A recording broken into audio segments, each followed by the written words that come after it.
I don't know what the difference between a crisp, a crumble, or a cobbler really is, but the thing they have in common is they're all better than a pie. So I'm gonna make an apple crumb cobbler. I don't know. I'm gonna make a cobbler because that kind of feels better. I feel like crisp is probably thinner. I'm doing something thicker. With this container, I'm gonna wind up with a little extra. That's fine. I have a side project for that. Don't worry about it. I got what I believe to be the three best flavors of apple: Granny Apple Smith, Gala, or no, something crisp.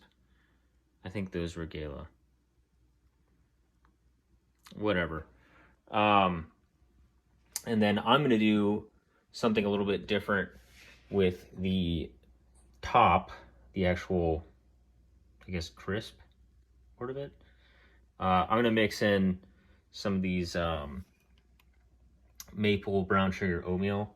I think it'll give it kind of a nice flavor, kind of help out the brown sugar a little bit. I'm going to grate my apples with the skin on. Apparently there's flavor in the skin. I don't really know because I'm kind of like allergic to apples, so I don't know. It makes my like mouth tingle, my like throat kind of scratchy unless they're baked. But yeah, so I don't eat raw apples, but I'm gonna take everyone else's word for it. So I'm gonna grate these to the center. All right, so that's 9 apples grated at the coarsest setting. That should be enough. That feels like enough. Dark brown sugar, 1/3 cup. Packed. Exactly this much cinnamon.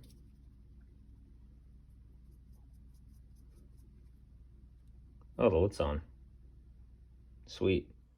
Exactly this much cinnamon. Dash of nutmeg. Oh, the lid's not on. Nice. Vanilla, the real stuff, or what claims to be the real stuff. Ooh.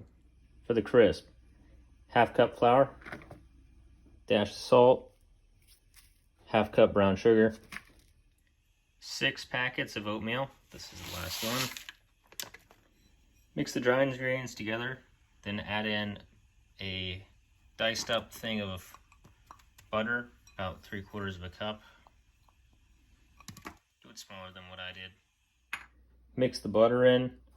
I'm adding an extra egg.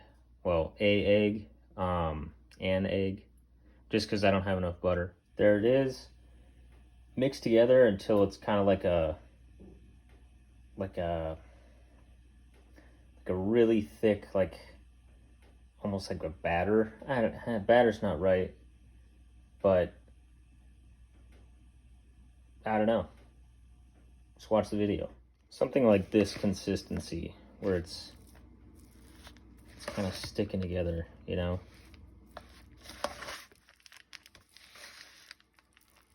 Something like that.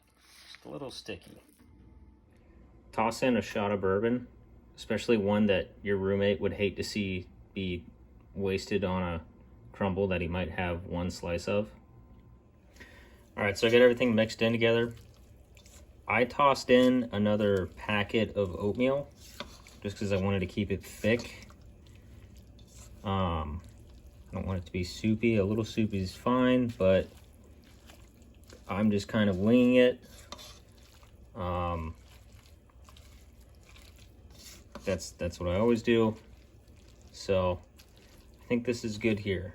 So we'll put the apple mixture in and the topping on above it. All right, so here's our apple mixture in here.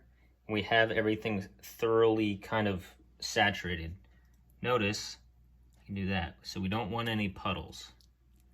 have it all nice and neatly kind of packed down in there. Then we'll do our crisp topping. Here's the topping on there. Notice it's not evenly packed down or anything like that. It's evenly spread across. Oh, shit, kind of, I don't know. We're trying. Yeah. So we have a mostly even layer. Could I have made more of this topping? Probably. But yeah. So the surface is rough, but it's mostly even layer.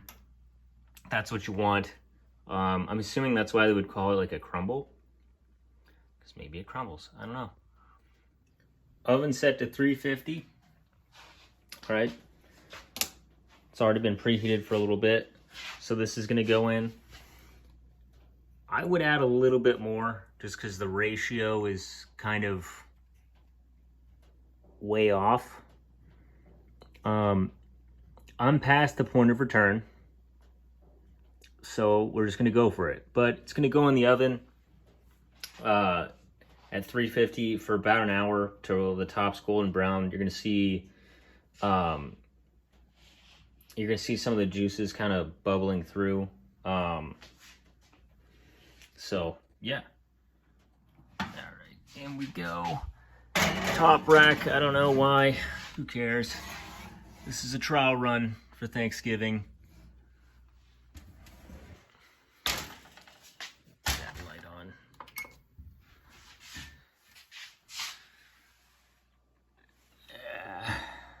Probably should be in the middle rack. Here's our finished product. Little vanilla ice cream on top. Crucial. I did a little bit more than an hour. I also didn't bother recording it coming out or trying the first pieces because I was hungry, and I don't need to make excuses. I just didn't feel like it. This is what I'm going to be bringing to Thanksgiving. The key to a tame Thanksgiving is you have good food, so you can talk about the food and not politics or your disappointing life. You keep it, you make comments about the dinner, the next thing, oh, that's good, oh, is that a hint of that? We want that. Also, if you go to the store and you buy some half-ass bullshit and show up, everyone knows you're phoning it in, which I get it, but I don't respect. So anyways, it's probably just easier to go buy it, but this came out all right, so whatever.